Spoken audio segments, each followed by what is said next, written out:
자, 오늘은 이제 이 넷게임버 콘텐츠 중에서도 오늘은 콘솔 게임에 대해서 알아볼 거예요. 이제 처음에 PC, 콘솔, 아케이드, 모바일 중에서 어느 기종이 맞냐를 가지고 먼저 강의를 할 건데 이번에는 네, 콘솔 게임. 이제 콘솔을 입문할 때 어떤 식으로 입문할지, 어떤 게임을 추천해 드릴지에 대해서 이제 소개를 해드리는 게 되겠습니다. 먼저 콘솔 게임은 장점. 일단 콘솔비는 가성비가 좋아요. 동일한 게임을 즐기기 위해 컴퓨터 한 대의 값은 그냥 최소 사양으로 잡아도 100으로 잡잖아요. 컴퓨터는 일단 100 정도는 있어야지 컴퓨터, 모니터, 키보드, 마우스 다 살 수 있으니까 스피커까지. 자, 컴퓨터 한 대 값 100 정도 플러스 게임값 들죠. 근데 콘솔 게임은 물론 이제 모니터가 있다는 가정하에 콘솔 한 대 플러스 게임값 일단 적어도 PC보단 싸요.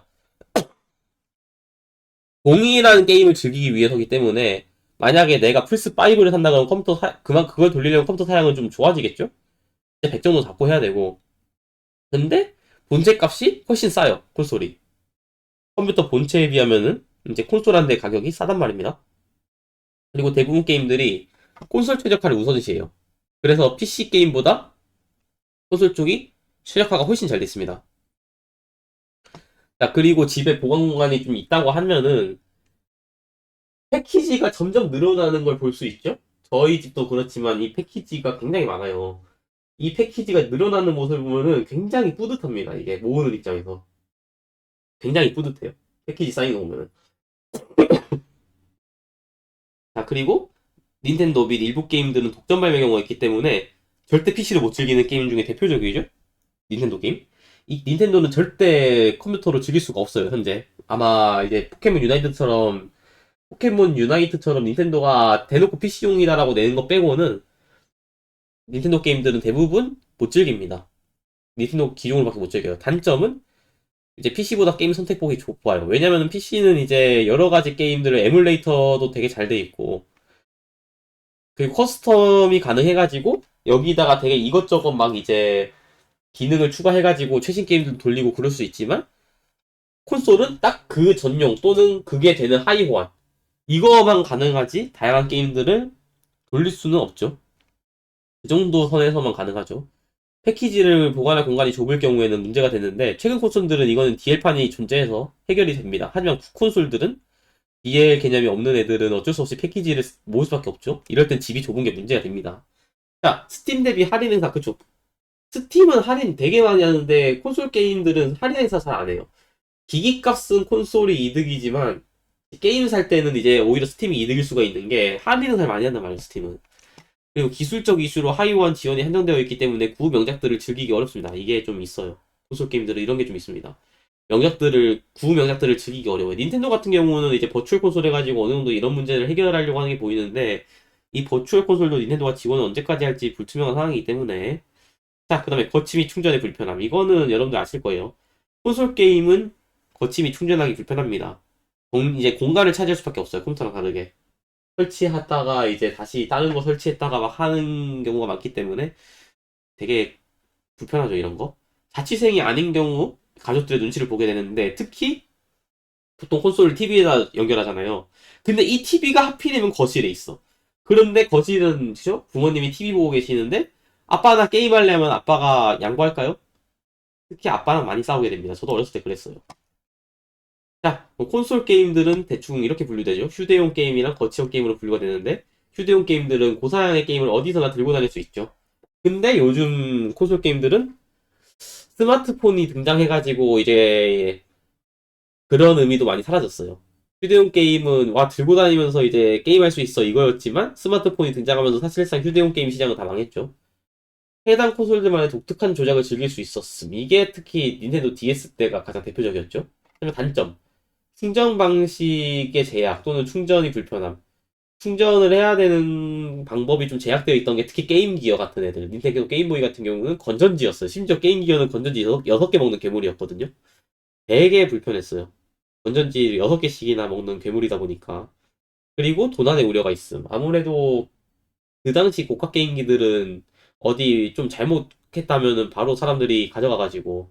이제는 충전지인데 옛날에는 그쵸. 지금은 충전지죠. 옛날에는 이 건전지였지.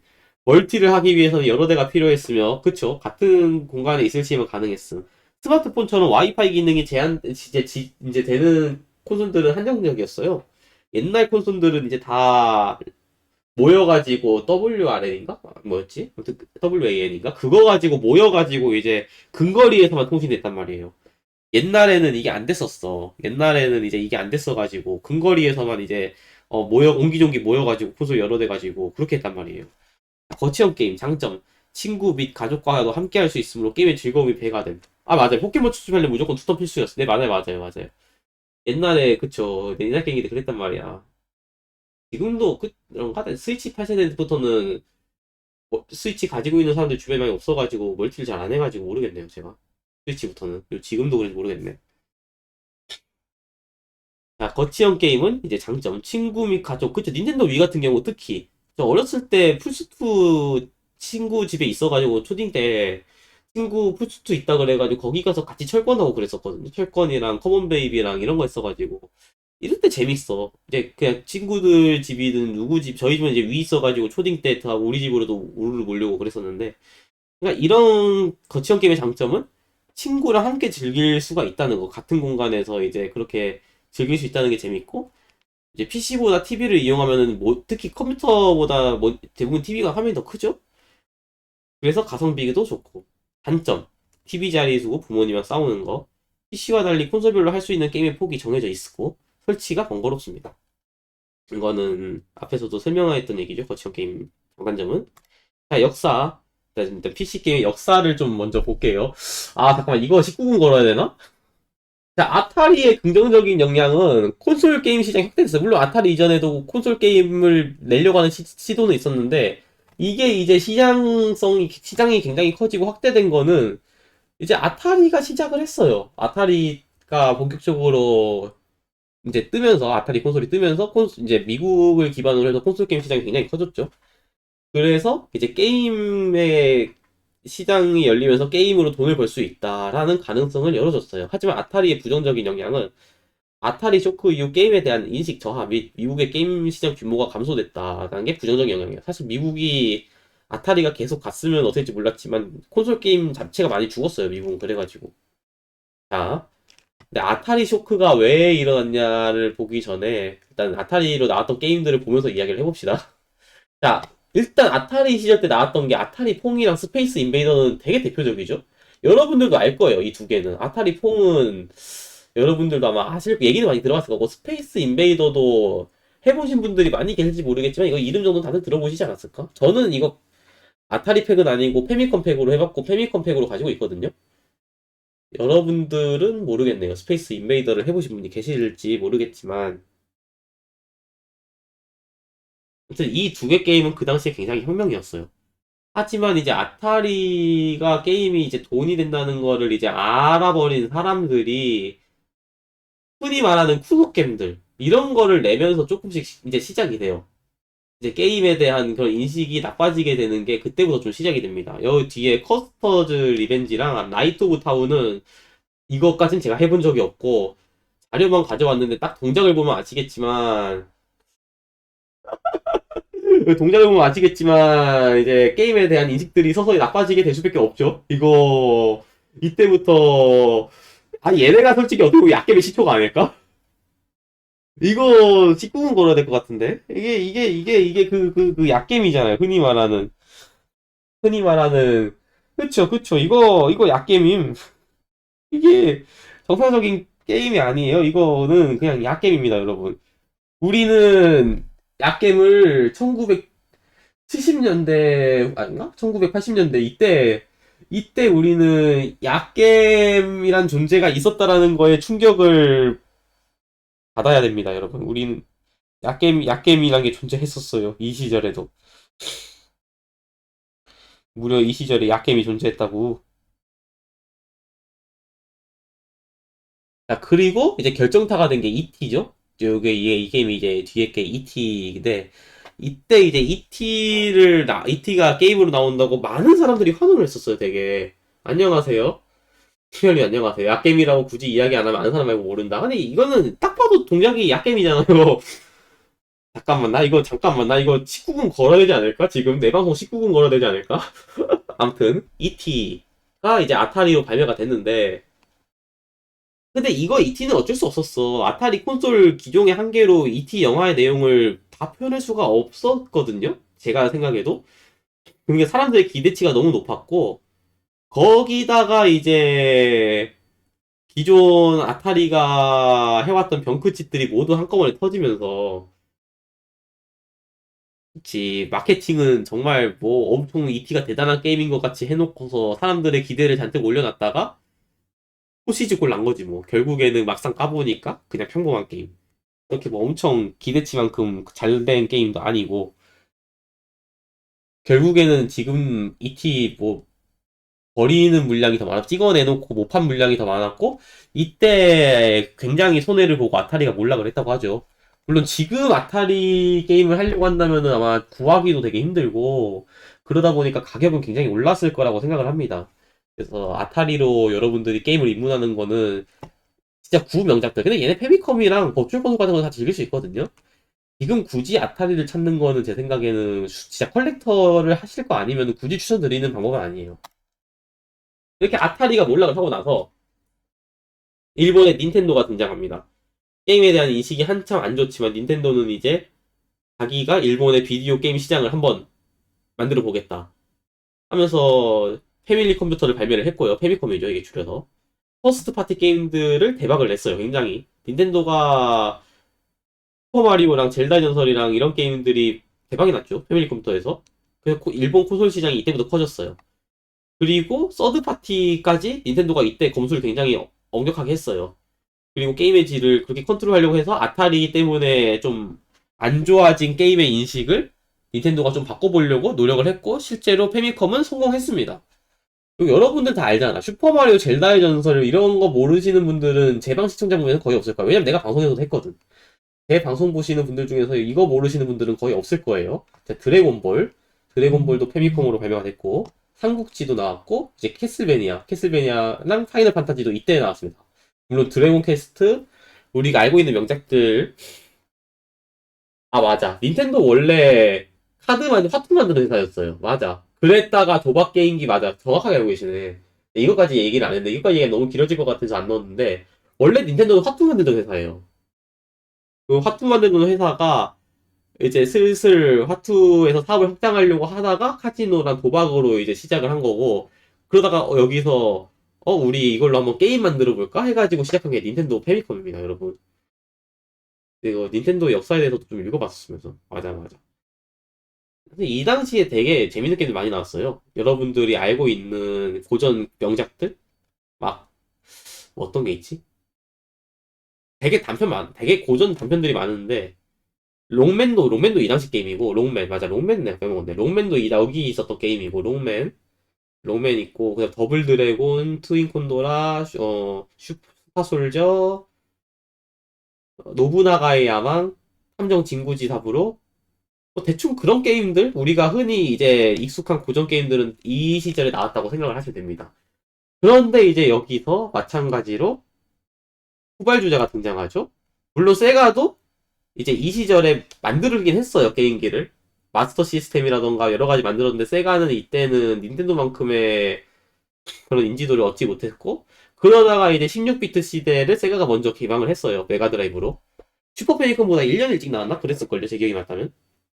그래서 이제 메가드라이브가 등장을 하면서 16비트의 시대가 열려버립니다. 그리고 마리오에 대적하기 위해서 나온 이때까지만 해도 갓겜이었지. 그치, 이때는 진짜 갓겜이었지. 소닉 더 해지옥, 그쵸? 갓겜입니다. 소닉 더 해지옥. 이때 등장을 했어요. 91년도에. 그리고 뿌요뿌요도 이 시기에 등장을 했죠. 우리가 알고 있는 갓겜. 자, 이제 닌텐도도 질 수 없다면서 사기 콘솔을 내놨었는데, 이제 슈퍼 패미컴을 내놨죠? 이때 슈퍼 패미컴으로 나온 작품들이 또 대항해 시대랑 테일즈 오브 판타지아도 이때고, 흔히 우리가 얘기하는 미연시의 시초, 도끼도끼 메모리얼, 이 시기에 나왔습니다. 이때도 명작들 되게 많이 나왔어요. 슈퍼 패미컴이랑 메가드라이브도 부르의 명작 되게 많은데, 아마 한국인들 내리에 꽂히는 작품들은 메가드라이브보다는 슈퍼 패미컴 쪽이 더 많을걸요? 왠지 모르겠지만. 우리나라에서는 메가드라이브 하면은 그렇게 소닉 말고 강렬하게 인식에 딱 남는 게임들 별로 없는데, 슈퍼 패미컴 하면은 아니, 성검전설, 그 다음에 이제, 파파는 계속 나오는 거고, 성검전설, 이제 크로노 트리거, 그다음에 이제 공포 게임의 시초격이라 불리는 클락 타워, 뭐 이런 작품들이 되게 모모타로 전철 뭐 이런 시리즈도 있고 또 생각해 보니까 하여튼 이런 작품들이 슈퍼 패미컴으로는 되게 다양하게 나왔단 말이에요. 여러분들 내리엔 아마 슈퍼 패미컴 쪽이 좀 더 아는 작품들이 많지 않을까 개인적으로 생각을 합니다. 그리고 메가 드라이브보다 슈퍼 패미컴이 물량이 구하기 좀 더 쉬워요. 만약에 내가 고전 명작들을 진짜 실기로 입문을 해보고 싶다. 저는 개인적으로 슈퍼 패미컴 추천드려요. 메가 드라이브는 너무 구하기 힘들어요, 지금. 지금 슈퍼 패미컴 쪽이 좀 더 구하기 쉽기 때문에 정말 여러분들이 실기 갬성으로 즐기고 싶으면은 저는 슈퍼 패미컴을 추천드립니다. 물론 패미컴도 그렇고 슈퍼 패미컴도 그렇고 미니가 나왔기 때문에 미니로 입문하시는 것도 괜찮아요. 미니는 이제 좀 엄선된 작품들만 놓여 있기도 하기 때문에 미니도 나쁘지 않은 선택이라고 생각을 합니다. 그러다가 이제 물론 여기 중간에 삽질이 좀 껴있긴 해요. 세가가 메가 CD도 만들고 32X도 만들었는데 그거는 좀 너무 길어지니까 넘어가도록 하겠습니다. 여튼 그거는 좀 세가가 너무 성구안이었고, 자, 콘솔 이번에는 이제 3D 시대가 개막이 됩니다. 97년부터 서서히 콘솔에도 3D를 구현하려고 하는 움직임이 보였고, 세가 세턴, 플레이스테이션, 닌텐도 64의 3대 구도였죠. 이때가 2D와 3D의 가독이었는데 이때 2D 게임들도 굉장히 좋아져요. 그래픽이라던가 굉장히 많이 좋아집니다. 그래서 슈퍼마리오 64랑 철권, 이제 슈퍼마리오 64는 거의 닌텐도 64의 대표적인 몇 안 되는 게임이죠. 그리고 이때 사실 zel다도 되게 잘 나왔는데 젤다의 전설 뮤즈에 가면 시간의 오카리나도 이 시절이거든요. 철권도 이때 콘솔로 처음으로 발매가 됩니다. 플스 1으로 나왔던 걸로 기억을 하고요, 철권. 그리고 우리가 지금 알고 있는 페르소나. 여신전생 시리즈는, 맞다. 그거도 페미컴이다. 여신전생 시리즈는 페미컴에도 있었지만, 이제 페르소나는 이때 시작을 했어요. 3D로 딱 넘어오는 이 시점에서 페르소나 시리즈가 시작이 됐습니다. 버추얼 파이터, 세가 세턴 게임이죠.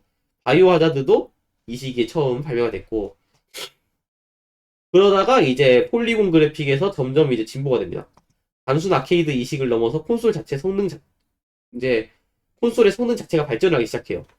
이때까지만 해도 아케이드를 이식하기 위한 3D 느낌, 닌텐도 빼고 그런 느낌이었는데 여기서부터 갑자기 급성장해요. 콘솔들의 성능이. 그래서 소닉 어드벤처라는 대작도 탄생했고, 드림캐스트 사쿠라 대전도 나오고, 이제 플스2는 이코랑 메탈 기어 솔리드, 갓 오브 워, 몬스터 헌터, 스파이더맨 같은 여러 가지 작품들이 등장을 해요. 그러니까 이 시기도 이때가 게임의 황금기였어. 물론 드림캐스트는 좀 저물어가는 느낌이었지만 드림캐스트는 이제 좀 몰락했죠. 플스2한테 밀려가지고 마케팅이랑 이런 거에 좀 ICP가 아니라 이코예요. 이코입니다. 이코도 명작 중에 하나입니다. 되게 고전 명작 중에 하나고 제가 방송에서 해본 적은 없는데 고전 명작이라고 하더라고요. 되게. 네, 이코요. 이거 추천 많이 하는데 제가 언제 할지 모르겠는데 방송에서 해볼게요. 이거 CD는 가지고 있는데 요즘 컨텐츠가 밀려가지고 할 시간이 없네. 아무튼 하고 싶은 게임 몇 개 있는데 언제 해야 될지 모르겠어요, 저도. 여튼 이 시기가 결국엔 득해가 몰락을 하면서 세가가 콘솔 사업을 접은 시기였는데 네, 이 시기에 굉장히 명작들이 많이 쏟아져 나왔어요.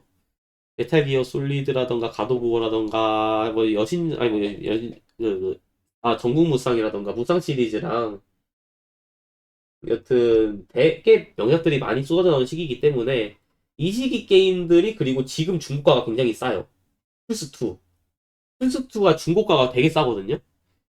그래서 이 시기 게임들이 오히려 3D 초창기라도 조금 조잡한 느낌이 있을지 모르겠지만 고전 명작들을 많이 입문하기에는 좋은 시기다. 현재 2024년 기준 플스2 중고가 10만원도 안 합니다. 되게 싸요, 여러분. 자, 그리고 여기서 저 한번 진보됩니다. 플레이스테이션 3랑 엑스박스 360의 대결 구도가 시작되죠. 소니 마이크로소프트의 본격적인 콘솔 성능 경쟁이 시작되면서 HDMI 시대도 이제 개막이 되는데 엑스박스는 알죠, 여러분? 헤일로 머신. 헤일로가 이제 등장을 하고 이제 진보된 그래픽으로 소닉도 등장을 해요. 소닉 얼리시드라던가 이제 언차티드 언차티드랑 라스트 오브 어스는 처음에 이제 많이 뒤쳐졌던 플스3의 판매량을 올려준 굉장히 효자 게임들이죠. 특히 라워는 화제성은 뭐 말할 것도 없죠. 저는 사실 그 정도까지는 아닌 게임이라 생각하는데 스토리가 너무 좋아가지고 라워가 사실 좀 불편하거든요. 처음 하면 조작이. 여튼 어쌔신 크리드 엘더 스크롤 5 엘더 스크롤 5 알죠 여러분? 떼거룩 게임. 이 시기에 나왔던 게임들도 명작들은 많지만 뭐 그렇습니다. 그때는 되게 점점 이제 그래픽이 좋아지는 그런 방향으로 게임이 개발이 됐던 시기인데 여기서 결국 밀린 콘솔 업체가 하나 있죠. 바로 닌텐도. 닌텐도는 이 진보되는 플스3, 아니, 소니와 마이크로소프트의 기술 경쟁에서 결국 이기지 못했어요. 애초에 소니는 그런 반도체라던가 아니면 가전제품을 만드는 그런 기업이고 마이크로소프트도 자본금이 상당하죠. 그래서 결국에는 닌텐도가 성능 경쟁에서 포기를 했어요. 하지만 닌텐도는 이제 역으로 성능을 보는 메이저 게이머가 아닌, 아니, 성능 경쟁, 뭐지? 매니아가 아니라, 마니아 게이머를 이제, 매니아 게이머를 공략하는 대신에, 그 밖에 남은 층들을 게임 시장에 유입을 시키겠다. 이제 게임을 안 하는 층들을 유입을 시키기 위한 캐주얼 게이머를 겨냥하기 시작한 게 닌텐도의 전략입니다. 그 콘솔의 성능을 조금 포기했어요, 닌텐도는. 성능을 조금 포기한 대신에 네, 온 가족 닌텐도 마인드로 간 거예요. 맞아요. 닌텐도는 이제 그렇게 해서 되게 다양하게 위스포츠, 마리오와 소닉, 이제 올림픽 시리즈, 위핏, 위뮤직, 위파티 같은 이제 여러 사람이서 재밌게 즐길 수 있는 파티 게임을 할 수 있는 체감형 콘솔을 만들겠다. 이 전략을 왔습니다. 자, 물론 이게 닌텐도가 처음 이걸 시도한 건 아니고 원래 페미컴 때도 그 덕헌터라고 아세요, 여러분 게임? 덕헌터라고 해가지고 페미컴에다가 총처럼 생긴 컨트롤 연결해가지고 TV에다 쏘는 게 있었거든요. 거기서 닌텐도가 아이디어를 가졌답니다. 자기네가 옛날에 만들었던 그 총 모양의 컨트롤러를 거기서 체감형 게임을 만들고자 하는 아이디어를 창안했다고 하더라고요. 물론 이때 이런 캐주얼한 파티 게임들 말고도 슈퍼마리오 갤럭시 어드벤처라든가 뭐 그런 대작들도 나왔어요. 닌텐도 측에서. 황혼의 공주, 스카이 소드라던가 막 이런 것들 되게 많이 나왔거든요. 닌텐도가 진짜 게임은 잘 만듭니다. 그리고 현재 이 세 개의 콘솔 회사들은 이 전략을 그대로 유지하고 있어요. 닌텐도 진영 같은 경우는 이제 훌륭한 자체 IP, 믿고 보는 게임성. 닌텐도 게임성은 뭐 말할 것도 없죠, 여러분. 해보신 분들 알겠지만. 직관적이고 캐주얼한 게임들 많고. 버추얼 콘솔은 되게 잘 돼 있어요, 닌텐도가. 과거 명작들을 지원하는데, 이 버추얼 콘솔도 후기형에서 어떻게 될지 모르겠습니다. 다음 콘솔에서 과연 지원을 해줄지 모르겠고. 하지만 단점. 성능 경쟁은 아까도 얘기했지만 닌텐도가 성능은 좀 부족합니다. 내가 성능 보고 게임 살 거면 닌텐도 사지 마세요. 닌텐도는 이거 보고 사는 겁니다. 독점자. 콘솔과 게임 사업을 동시에 운영하고 있기 때문에 타기종으로 인식이 안 되는 독점작이 대다수. 닌텐도 게임 PC로 못 죽이고 다른 콘솔을 못 죽입니다, 여러분. 3DS 위까지 적용되었던 국가 코드, 스위치 돼서 없어졌어요. 근데 진짜 이 국가 코드가 되게 불편했거든요. 닌텐도의 가장 치명적인 단점이긴 했어요. 이 국가 코드가 진짜 다른 게임들을 다양하게 즐기는데 방해했고 특히 한국 같은 그런 한글화 잘 안 해주는 그런 동네에서는 즐길 수 있는 게임이 너무 한정적이었단 말이죠. 이게 사실 우리나라가 다양한 닌텐도 게임들을 즐길 수 없었던 그런 단점이 아닐까. 치명적인 문제가 아니었을까라고 생각을 합니다. 소니 진영 단점, 뛰어난 그래픽, 그 여러 서드 파티들이랑 계약하면서 명작 게임들 되게 많이 나왔죠. 라오어, 이게 너티독이 만든 라오어, 언차티드. 그 다음에 이제 뭐 가도부어도 있고, 그리고 저 뭐냐, 요즘 호라이즌 제로던 페르소나도 있고, 뭐 디트로이드 비컴 휴먼, 칼리스토, 뭐 여튼 이제 그런 명작 게임들이 되게 많이 나와요. 소니 같은 경우는. 근데 얘네들도 그래픽이 좋긴 하고, 이 그래픽이 좋고, 그냥 성능 보고 하는 게임들. 그리고 이 독점작들이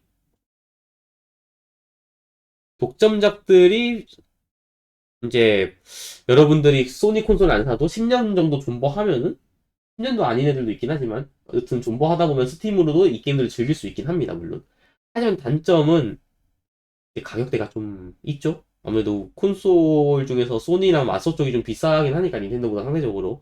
여러분들이 캐주얼한 게임을 즐길 거고 돈이 좀 부담되시는 분들은 닌텐도 쪽이 더 나을 것 같아요, 제 생각에는. 여긴 좀 비싸요.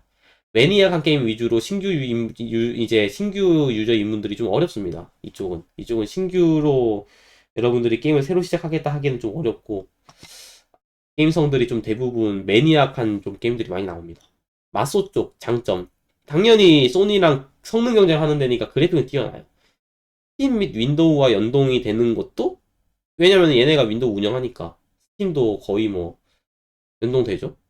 그리고 미국 특유의 감성을 지닌 게임들을 즐길 수가 있다는 게 맞서 진영의 장점입니다. 하지만 단점은 그 명작들이 생각보다 플스 쪽에 비하면 빈약해요. 그 명작 이제 그 마스터피스 라인업이 빈약합니다. 요 둘에 비해서. 헤일로 머신이라고 불리는 이유가 괜히 있는 게 아니에요. 사실상 앱박은 헤일로 머신이라고 불리는 게 헤일로 말고 히트를 친 게임이 많이 없어. 얘네가 그 이제 독점으로 하는 게임들 중에서는 헤일로 말고는 딱히 그렇게 뭐가 없고 그러다 보니까 얘네가 한국 시장에서 좀 출수를 했어요. 소니랑 닌텐도 쪽은 게임 상가나 이런 데 가면은 이제 그런 대형마트 가면은 되게 많이 보인단 말이에요. 그런 칩 같은 이제 패키지 같은 거 전시해 놓은 아니 진열해 놓고 판매용으로 되게 많이 보이는데 맞소 쪽은 없어. 맞소는 요즘 이제 거의 안 보이잖아요. 액박 패키지 실물로 파는데 신상 대형마트 같은 데서 잘 안 보이지 않아요? 맞소 쪽은. 맞소는 내가 봤을 때 거의 한국은 포기한 것 같고 키넥트도 심지어 망해가지고 닌텐도처럼 체감형을 해보겠다라고 했다가 키넥트 말아먹었죠. 그래서 타 콘솔이랑 그렇게 큰 차이가 없는 것 같아. 소니랑 점점 차이가 없어져요. 얘네가 하는 게. 그리고 소니랑 마이크로소프트 그쪽의 진영의 치명적인 단점은 둘 다 초기 분량이 좀 높아. 뭔가 초기 분량률이 둘 다 좀 높단 말이에요. 애매하게. 그렇습니다.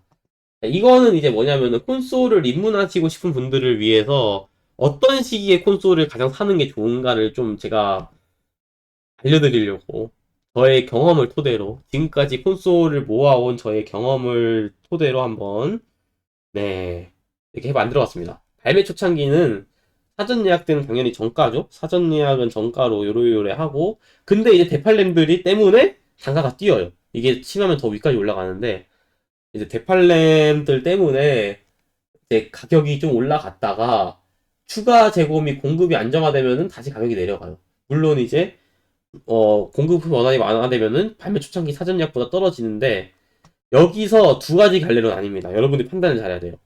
만약에 수요가 계속해서 있고 물가도 갑자기 확 오르고 부품 단가도 올랐다 하면은 오히려 이때보다 가격이 더 올라갈 수 있는데 수요가 감소하고 공급이 오히려 안정이 되면은 떨어집니다. 사실 내가 현 세대 게임을 즐기고 싶다라고 한다면 이때 사는 게 제일 좋아요. 5년쯤이나 5년 약간 넘었을 때. 이때가 사실 좋습니다. 근데 소니 같은 경우는 이번에 플스 5 같은 경우는 어땠냐면은 이렇게 됐다가 올라갔어요. 이제 부품도 조절 안 돼가지고 이렇게 됐다가 올라갔는데 저는 이 시기에 엑시엑이랑 풀바를 다 샀어요. 이 시기에. 둘 다 저는 이 그래프의 이 시기를 잘 보고 이때 샀어요. 그러니까 10만원 정도 이득 보고 산 거예요, 저는. 지금 가격으로 사면은 10만원, 제가 산 가격에 10만원 더 붙는데, 플스5가 50만원 선, 그리고 엑시엑이 49만원 될 때 샀어요, 저는. 중고 말고 신품을. 그렇게 샀습니다. 그러니까 이걸 잘 보셔야 돼요, 여러분들. 그리고 이제 이때가 이제 프로, 지금이죠. 플스5나 이제 대충 이 시기인데, 아직 나온 지 10년이 안 되긴 했어요. 프로가 나오고, 아니, 이거 아니지. 10년 좀 안 됐잖아. 그러니까 지금 이 시기네. 플스5는 지금 이 시기네. 프로 5년에 지금 프로 나오잖아. 프로고, 그런데, 지금 프로 나와도 내가 봤을 때, 플스5 아직 안 떨어질 것 같아요. 제 생각엔 좀 있어야 될 것 같아. 이 후속기는 뭐냐면, 보통 콘솔의 성능을 10년 정도로 보거든요? 이 10년이 뭐냐? 아예 다른 게 나온 거예요. 플스6가 나오거나, 이제 그런 느낌이거든요? 보통 이제 10년 정도 되면은 보통 다음 세대 콘솔이 나와요. 그러면은 가격이 떨어지는 게 일반적인데 가격이 안 떨어집니다. 왜냐? 요즘 차세대 콘솔 나오면 대팔렘들 때문에 차세대 콘솔을 못 사거든. 그러면은 이제 기존 콘솔이 그 역할을 대신하는 거예요. 왜냐면 이때는 멀티로 내줘요. 플스 6가 나왔다면은 이 시기엔 보통 5랑 6 동시에 발매한단 말이에요. 동시 발매. 그래서 안 떨어집니다. 그러다가 이제 플스 6 공급이 안정화되면 플스 5가 떨어지겠죠, 이제. 그러다가 단종 직전 되면은 더 떨어져요. 자, 이때가 뭐냐? 제가 플스3를 여러분, 플스4가 나올 때 플스3를 샀는데 그때는 대팔렘이 이렇게 없었단 말이에요. 플스4 공급이 좀 안정화됐을 때 플스3가 어디까지 내려왔냐? 13만원까지 내려갔고 제가 플스3 후기형을 13만원에 샀어요. 지금 플스3 신품 없거든요. 네, 그렇습니다. 이때 사는 게 사실 조금 한 세대 지나긴 하지만 제일 쌀 수 있는 방법이에요. 단종 직전에 사는 거. 10만원 선까지 내려갔고 저는 플스2도 마트에서 신품 9만원에 파는 것까지 봤어요. 이렇게까지 떨어집니다, 가격이. 진짜 막 지금은 물가가 올라가지고 그 정도까지 안 갈 것 같은데 정말 엄청 떨어져요. 단종 직전 세핑 콘솔들 많이 떨어지고 단종 후 중고로 사면 사실 더 싸게 살 수 있습니다. 하지만 이제 20년, 30년이 지나면은 이제 이렇게 되죠. 중고 물량마저 부족해지면 가격 다시 올라갔고 새 거는 뭐 메가드라이브 새 거 지금 메가드라이브 나온 지가 2020년이니까 지금 20, 35년 됐죠? 2025년이니까 거의 35년 된 메가드라이브 새 거 100만원 합니다, 여러분. 지금 플스5 셰핑보다 더 비싸요. 이게 콘솔이 새 거를 관리만 잘하면은 진짜 그 정도까지 올라가요. 30년 지나면은. 자, 이번에 휴대용 콘솔 쪽으로 좀 가볼게요. 게임보이 이전의 휴대용 콘솔들은 대부분 기기당 하나만 가능해요. 이후 닌텐도 게임보이 출시로 카트리지 교환 방식이 생겼고, 하지만 이때는 컬러가 불가능했지만, 게임 기어가 발매하면서 컬러 게임이 가능해졌어요. 근데 이때는 건전지 개수가 굉장히 많이 늘었죠. 슈퍼마리오 랜드 포켓몬스터가 게임보이로 등장을 했는데 얘는 좀 95년인가? 그쵸. 좀 늦게 나왔어요. 그치? 처음에 게임워치. 그때는 이제 하나만 가능했던 애들이고 카트리지 교환 방식을 닌텐도가 열었죠. 그리고 컬러는 세가가 열었고. 근데 이거 건전지를 이때 너무 잡아먹어가지고 어? 맞아. 그리고 게임 기어가 사실 게임보이만큼 흥행하지 못했던 이유 중에 하나는 소프트웨어가 좀 적었어요. 게임 기어가. 소프트웨어가 좀 적었습니다. 중기. 남코의 원더스와 SNK의 네오지오 포켓 등 다양한 회사들이 휴대용 사업에 뛰어드는 다 망했어. 왜냐, 닌텐도의 게임보이 어드밴스가 이때 엄청 흥행을 달렸거든요. 게다가 닌텐도는 이후에 DS까지 출시를 해가지고 완전히 휴대용 시장을 자기 걸로 만들었어요. 하지만 소니가 그나마 닌텐도 DS의 아성에 조금 비빈 게임이죠? 이게 뭐냐면은, 비빈 게임기죠? 그러니까 소니는 휴대용 게임기도 성능으로 밀어붙였어요. 플스2급의 성능을 지닌 휴대용 게임기였단 말이에요. PSP가. 그러니까 플스2를 들고 다니면서 할 수 있는 거야. 그런 느낌이라고 보시면 됩니다. PSP는. 그래서 닌텐도 DS 비비는 몇 안 되는 게임기였고, 이제 이때 닌텐도 게임보이 어드밴스로 나온 게 포켓몬스터 사파이어. 그 역전재판. 역전재판 유명하죠. 역전재판 시리즈 이때 등장을 합니다. 그 DS도 캐주얼 게이머들 붙잡는 데 성공했거든요. 닌텐도 DS의 닌텐독스, 쿠킹마마. 여러분들 이거 가볍게 즐길 수 있는 게임이라고 저는 굉장히 좋은 게임이라고 생각합니다. 되게. 그리고 이제 PSP로 나온 DJ 맥스 이때 등장하기 시작합니다. DJ 맥스랑 단간론파. 그리고 휴대용 게임은 사실 이 시기의 게임들도 되게 좋은 게임들 많이 나와가지고 닌텐도 DS랑 피스부로 여러분들이 휴대용 게임 입문하는 것도 저는 좋다고 봅니다. 후기. 스마트폰에 의해서 사실상 휴대용 게임 시장 망해버립니다. 왜냐면은 이제 굳이 핸드폰으로 게임도 되는데 왜 추가로 휴대용 게임기를 또 사야 되냐라는 인식이 생길 수밖에 없죠. 이 스마트폰의 영향이 너무 커가지고 사실 좀 많이 휴대용 게임 시장이 죽어버렸습니다. 그렇게 그 영향을 가장 많이 받은 게 네, 거의 끝났습니다. 근데 오늘은 콘솔 소개인데 거의 끝났습니다, 지금. 그 영향을 가장 많이 받은 게 비타거든요. 비타가 이제 그 영향을 너무 직격으로 받아가지고 소니가 결국에는 휴대용 콘솔에서 손을 떼버렸어요. 결국엔 소니가 휴대용 콘솔 사업에서 손을 떼버렸습니다. 아이, 뭔 소리예요, 그게. 우리 아이 술한 줄 아니. 닌텐도도 결국에는 3DS가 엄청 손해를 볼 정도로 망한 건 아니지만, 맞아, 킬러 타일들도 없었고, 독자 규격에다가 이 영향까지 같이, 이게 직격탄으로 받았지, 또.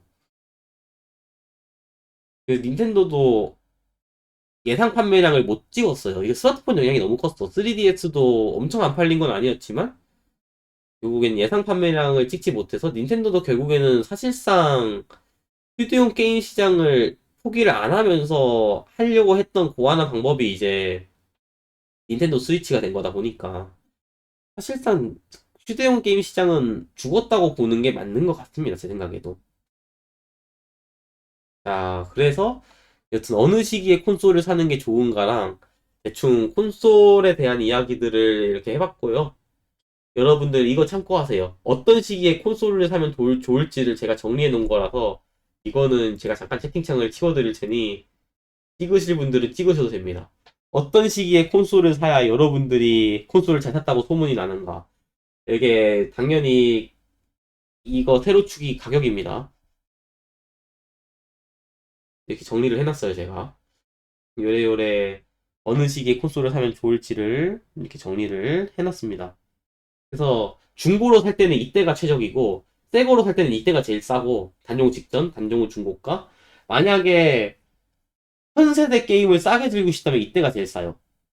추가 재고랑 공급 안정화 돼서 떨어졌을 때 이때가 제일 쌉니다. 이 세 군데 중에서 한 군데를 선택하셔서 콘솔을 모으시는 게 컬렉터로서도 그리고 이제 게임을 즐기는 사람으로서도 가장 좋은 시기다. 라고 저는 말씀드리면서 오늘의 강의는 마치도록 하겠습니다. 이상입니다.